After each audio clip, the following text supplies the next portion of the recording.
तो guys hello and welcome to my channel. तो बात कर लेते हैं देखो इसरो में जो रिक्रूटमेंट निकली है उसके बारे में। और जो लोग देखो मैं पहले बता देता हूँ कि जो लोग इंजीनियरिंग से रिलेटेड हैं उन्हों के लिए है, और उसमें भी जो सिविल इंजीनियरिंग वाले हैं, इलेक्ट्रिकल वाले हैं, रेफ्रिजरेशन वाले हैं, एसी वाले हैं और आर्किटेक्चर वाले जो हैं इन्हों के लिए ही ये रिक्रूटमेंट है। बाकी अगर किसी और ब्रांच या फिर किसी और फील्ड से कोई रिलेटेड है तो अभी वो जा सकता है, क्योंकि उसके लायक की वैकेंसीज़ नहीं हैं। और चैनल सब्सक्राइब जरूर कर लें जाने से पहले, ताकि अगर आपके लायक कोई वैकेंसी हो तो आप उसको चेक कर सकें। तो चलिए स्टार्ट कर लेते हैं जो रिक्रूटमेंट है उसके बारे में, सारी चीज़ें क्या क्या होने वाली हैं। तो वैकेंसीज़ जो हैं ये सेंट्रल बेसिस पर हैं, सेंट्रलाइज बेसिस पर है, मतलब कि जो इनों का हेड क्वार्टर है उसकी तरफ से वैकेंसीज़ निकली हैं। बेंगलोर में इसका जो हेड क्वार्टर है वहाँ से वैकेंसीज़ निकली हैं। और आपको कहीं पर भी ऑल ओवर इंडिया जहाँ पे भी रिक्वायरमेंट होगी वहाँ पर आपको जो लोकेशन दे दी जाएगी, आपकी जो प्लेसमेंट होगी उस जगह पर दे दी जाएगी। तो ऑल ओवर इंडिया आपको कहीं पर भी भेजा जा सकता है, ये चीज़ आपको ध्यान रख के चलनी है। आपकी जो डेजिग्नेशन होने वाली है वो साइंटिस्ट कम इंजीनियर होने वाली है। इस पोस्ट पर आप आने वाले हैं और आपकी सैलरी भी अच्छी खासी होने वाली है, क्योंकि लेवल 10 की जो पे स्केल होता है वो मिलेगा, जो एक IAS ऑफिसर को स्टार्टिंग में मिलता है वो वाला पे स्केल मिलने वाला है। फैसिलिटी तो वो शायद ना मिले, बट हाँ पे स्केल आपको ज़रूर वो वाला मिल जाएगा लेवल 10 का। अब जैसे कि मैंने कहा इसमें कौन कौन एलिजिबल है, civil, electrical, RAC and architect, ये तीनों चाहिए 4 पोस्ट जो हैं ये एलिजिबल है। इन्हों में बात कर लेते हैं कि इसमें क्या क्या रिक्वायरमेंट है। देखो सिविल इंजीनियरिंग जो दी हुई है इसके अंदर 39 पोस्ट निकली हुई हैं, और इसका ब्रेकआउट यहाँ पे दे रखा है, ब्रेकडाउन जो है किस तरह से कौन कौन सी पोस्ट के लिए क्या क्या मांगा गया है। अब जो रिक्वायरमेंट मांगी गई है वो मांगी गई है BE होनी चाहिए या फिर BTech होनी चाहिए आपके पास में।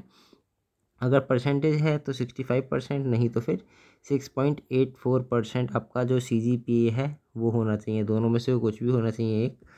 तो गेट की ऐसी कोई रिक्वायरमेंट मांगी नहीं गई कि अगर आपके पास में गेट है तभी आप अप्लाई कर पाएंगे, तो ऐसा कुछ भी नहीं है। आप विदाउट गेट भी इसमें अप्लाई कर सकते हैं, तो आप चाहें तो अप्लाई कर सकते हैं। जो वैकेंसीज हैं ऑलमोस्ट शायद 77 पोस्ट हैं, अभी देखते हैं कितनी निकलती हैं। नेक्स्ट जो पोस्ट निकल के आती है वो निकल के आई इलेक्ट्रिकल इंजीनियरिंग की। उसके अंदर देखिए 14 पोस्ट जो टोटल हैं वो निकली हुई हैं। ब्रेकडाउन यहाँ पे दिया हुआ है, सॉरी ब्रेकडाउन इधर दिया हुआ है। और अगर बात करें जो BTech वाले हैं उन वो मांगी गई है जो इलेक्ट्रिकल इंजीनियरिंग है उसके अंदर, यहाँ पे भी सेम ही मांगी है, 65% होनी चाहिए या फिर 6.84% पर CGPA आपकी होनी चाहिए। तो परसेंटेज ऑलमोस्ट सभी में सेम मांगी गई है, तो मैं बार बार रिपीट नहीं करने वाला क्योंकि आपके लिए थोड़ा सा इरिटेटिंग हो जाएगा। और same thing is for me. तो नेक्स्ट पोस्ट जो निकल के आएगी वो RAC के लिए निकल के आएगी, रेफ्रिजरेशन एंड एयर कंडीशनिंग। अब इसमें देखो क्वालिफ़िकेशन, पहले तो पोस्ट 9 पोस्ट निकली हुई हैं। अब क्वालिफ़िकेशन की बात करें तो देखो ये या तो आपके पास में कोर होनी चाहिए या फिर आपके पास में एक स्पेशलाइजेशन, मतलब जो इलेक्टिव लेते हैं स्पेशली आई थिंक मैकेनिकल में होती है, तो उधर जाके इलेक्टिव लेते हैं। और एक सेमेस्टर में आपने मिनिमम ये पढ़ी होनी चाहिए, और आपकी जो मार्कशीट होगी उसके अंदर मेंशन होना चाहिए RAC, तभी आप इसके लिए अप्लाई कर सकते हैं। तो यहाँ पे क्लियरली मेंशन कर दिया गया है, परसेंटेज वगैरह सेम ही है सभी पोस्ट के लिए। नेक्स्ट जो पोस्ट निकल के आती है वो निकल के आती है आर्किटेक्ट के लिए। आर्किटेक्चर में देखो वैकेंसीज निकली हुई हैं, कितनी वैकेंसीज हैं, वैकेंसीज तो यहाँ मेंशन ही नहीं करी हुई इसमें आर्किटेक्चर में। आई थिंक भूल ही गए दिखे हैं ये लोग, इसमें कोई भी पोस्ट इन्होंने नहीं डाली होगी आई थिंक, यहाँ पे मेंशन नहीं करा है इन्होंने। तो नेक्स्ट की बात कर लेते हैं जो सिविल इंजीनियर ऑटोनोमस बॉडी के लिए PRL के लिए इन्होंने जो डाला हुआ है PRL के लिए, उसमें एक वैकेंसी निकली हुई है केवल, और वही मांगी गई है सिविल इंजीनियरिंग, 65% आपके पास में होनी चाहिए। अब इसमें नेक्स्ट जो मांगी गई है ऑटोनोमस बॉडी में ही वो मांगी गई है आर्किटेक्चर में। देखो ऑटोनोमस बॉडी, एक मिनट में दिखाता हूँ आपको, इधर आप देखेंगे ये वाला पोस्ट, तो ये आर्किटेक्चर ऑटोनोमस बॉडी PRL के लिए मांगी गई है। अब इसमें भी एक ही वैकेंसी निकली हुई है, और वही 65% आपके पास में आर्किटेक्चर में होना चाहिए, प्लस आप रजिस्टर्ड होने चाहिए जो architecture registered with council of architecture. यहाँ पे आप इन्होंने मेंशन कर दिया है आर्किटेक्चर का जो कोई काउंसिल होता होगा उसके साथ में आप रजिस्टर्ड होने चाहिए, ये इसकी मेन रिक्वायरमेंट है। तो इस चीज़ को आपको ध्यान रख के चलना है बेशक, कि आप रजिस्टर्ड ज़रूर होने चाहिए अगर आपको अप्लाई करना है तो। अब मैं जो डेट्स हैं वो बता देता हूँ, वो शायद मैंने बाद में ही लिया है। तो डेट्स जो मेन निकल के आती है वो ऑलरेडी फॉर्म भरने स्टार्ट हो चुके हैं और 24 तारीख तक, 24 मई 2023 तक ये फॉर्म भरे जाएंगे। तो आपको ये डेट ध्यान रखनी चाहिए, क्रूशियल डेट हैं दोनों ही, 24 तारीख और जो अभी जो चल रही है 4 तारीख, शायद फॉर्म भरने स्टार्ट हो चुके हैं।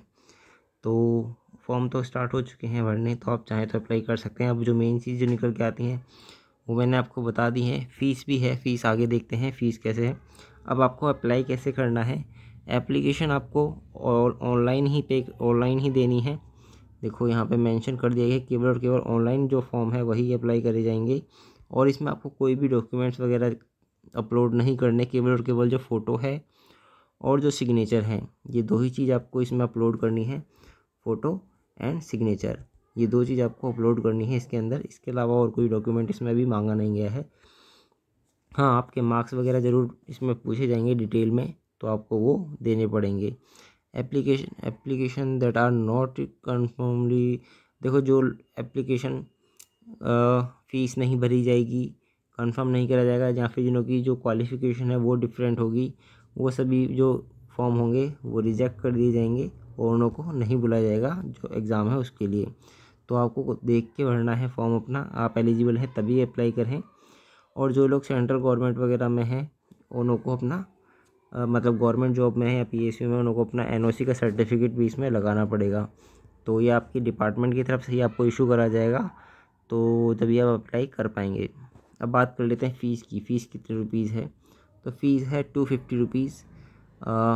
और इसमें आपको एक चीज़ ध्यान रखनी है कि जितने भी आप चाहें मल्टीपल पोस्ट के लिए अप्लाई कर सकते हैं, हर एक पोस्ट के लिए आपको 250 रुपीज़ पे करने पड़ेंगे। जैसे कि सिविल की 2 पोस्ट निकली हुई हैं अलग अलग, एक ऑटोनॉमस बॉडी और एक जो डिपार्टमेंट है उसके अंदर, तो इन दोनों में ही आप अप्लाई कर सकते हैं, लेकिन आपको सेपरेटली फॉर्म भरना पड़ेगा और सेपरेटली ही 250 रुपीज़ फ़ी पे करनी पड़ेगी 24 तारीख से पहले पहले, जैसे वो इसकी कट ऑफ डेट है उससे पहले पहले। तो ये चीज़ आपको थोड़ा सा कंसिडर करके चलनी है कि हर एक पोस्ट के लिए आपको अलग से फ़ीस पे करनी है। और फ़ीस पेमेंट का वही है, ऑनलाइन कर सकते हैं UPI के थ्रू, या फिर जो नेट बैंकिंग वगैरह होती हैं उनके थ्रू आप अप्लाई कर सकते हैं। अब बात करें कि फ़ीस भरने के 24 घंटे के बाद में आप अपना स्टेटस चेक कर सकते हैं इस पे जाके। अगर आपकी फ़ीस पे हो गई है, सब कुछ सक्सेसफुल हो गया है, तो आपका स्टेटस वहाँ पे अपडेट हो जाएगा। और जितनी भी SC ST और वुमेंस वगैरह जो हैं, इन सभी को एग्जाम्प्ट कर दिया गया है फ़ीस से, तो आपको फ़ीस भरने की कोई ज़रूरत नहीं है। इसके अलावा काफ़ी सारी चीज़ें हैं, एज वगैरह, एज रिलैक्सेशन की जो कट ऑफ डेट है वो रखी गई है 24 तारीख, और जो डेट एज कितनी मांगी गई है इस डेट तक, आपकी एज 28 साल से ऊपर नहीं होनी चाहिए। तो 24 मई 2023 तक आपकी एज 28 साल से ऊपर नहीं होनी चाहिए। ये आपकी एज मांग ली है 18 से लेकर 28 साल, इसके बीच में आपकी एज होनी चाहिए। और इसके अलावा तो हाँ, अब आते हैं कि हमारा जो एग्ज़ाम का पैटर्न होने वाला है, या फिर कहें कि जो सिलेक्शन प्रोसेस होने वाला है वो क्या होगा। उसमें देखो एग्ज़ाम होगा, इंटरव्यू होगा। अब एग्ज़ाम कैसे होगा, एग्ज़ाम आपका 120 मिनट का होगा, जिसके अंदर कि आपके 2 सेशन में होने वाला है। फर्स्ट सेक्शन में जो होगा वो होगा हमारा जो डिसिप्लिन का है, मतलब कि अगर आप सिविल के हैं तो सिविल से आएगा, या फिर और किसी ब्रांच से हैं तो और किसी ब्रांच का आएगा। 80 क्वेश्चन आएंगे आपके जो ब्रांच के हैं उससे आएंगे, और 1 नंबर एक क्वेश्चन को दिया जाएगा, प्लस 1/3 नेगेटिव मार्किंग भी है यहाँ पे। जो बाकी जो क्वेश्चन होंगे वो आपके जो एप्टीट्यूड वगैरह होता है उससे रिलेटेड होंगे। तो आपको 2 सेक्शन में ये दिया जाएगा। इसके बाद में जो लोग शॉर्टलिस्ट होंगे उन को बुलाया जाएगा इंटरव्यू के लिए। इंटरव्यू होगा, वो तो इंटरव्यू तो वहीं पर होगा, अपने हेडक्वार्टर वगैरह में ही बुलाएंगे वहाँ पे। और जो फाइनल जो मेरिट बनेगी उसमें जो वेटेज रखा जाएगा वो 50-50% का रखा जाएगा। मतलब कि 50% जो मार्क्स होंगे वो रखे जाएंगे जो इंटरव्यू होगा उसके, और जो 50% मार्क्स होंगे वो आपका जो एग्ज़ाम होगा उसके बेसिस पर जो फाइनल कट ऑफ बनेगी वो बनेगी। अब जो लोगों को इंटरव्यू के लिए बुलाया जाएगा उन लोगों को बुलाया जाएगा 1:5 की उसमें। मतलब कि अगर एक पोस्ट है तो उसके लिए 5 लोगों को शॉर्टलिस्ट करा जाएगा इंटरव्यू के लिए। तो ये चीज़ आपको ध्यान रखनी है। ज़रूरी नहीं है कि आपको अगर बुलाया गया है तो आपके मार्क्स अच्छे ही हैं, मतलब मार्क्स तो अच्छे होंगे तभी बुलाया गया है, लेकिन आपको हो ही जाए ऐसे कोई गारंटी नहीं है, क्योंकि इंटरव्यू के 50% मार्क्स इन्होंने कर दिए, तो काफ़ी अच्छा वेटेज इन्होंने रख दिया है इंटरव्यू के लिए भी। पैनल वेटेज जैसे कि मैंने बताया, पैनल वेटेज वही है 50% 50% जो मार्क्स हैं उसके, और 50% जो इंटरव्यू होने वाला है उसके। अदर कंडीशंस में वही है कि आप इंडिया के सिटीजन होने चाहिए, ये होने चाहिए, वो सारी चीज़ें बेकार की हैं। हर एक पोस्ट में वही चीज़ें दी जाती हैं। एज लिमिटेशन जो कि मैंने बताया आपको कि आपकी एज 24 तारीख तक, एज लिमिट जो होनी चाहिए 24 तारीख तक, 28 साल से ज़्यादा नहीं होनी चाहिए। तो ये मैं आप ऑलरेडी कवर कर चुका हूँ। बाकी एज रिलैक्सेशन आपको मिलेगा, जो भी कैटेगरी वगैरह के हिसाब से जो एज रिलैक्सेशन मिलता है वो आपको ज़रूर दिया जाएगा। इसके अलावा तो आई थिंक मैंने सब कुछ ही कवर कर दिया है।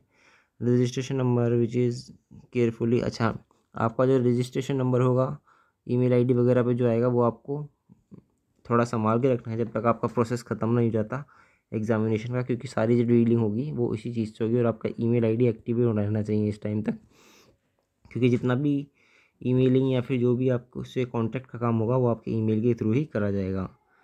तो ऑलमोस्ट मैंने सभी कुछ इसमें कवर कर दिया है। इसके अलावा भी अगर आपका कोई डाउट है या फिर कोई क्वेश्चन है तो आप कमेंट सेक्शन में पूछ सकते हैं। I will try to answer as soon as possible.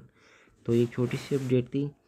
जाने से पहले चैनल को सब्सक्राइब जरूर करके जाएं, और वीडियो में अगर कुछ इन्फॉर्मेटिव लगी है तो उसे लाइक ज़रूर करें। तो मिलते हैं नेक्स्ट वीडियो में, तब तक के लिए थैंक यू वेरी मच।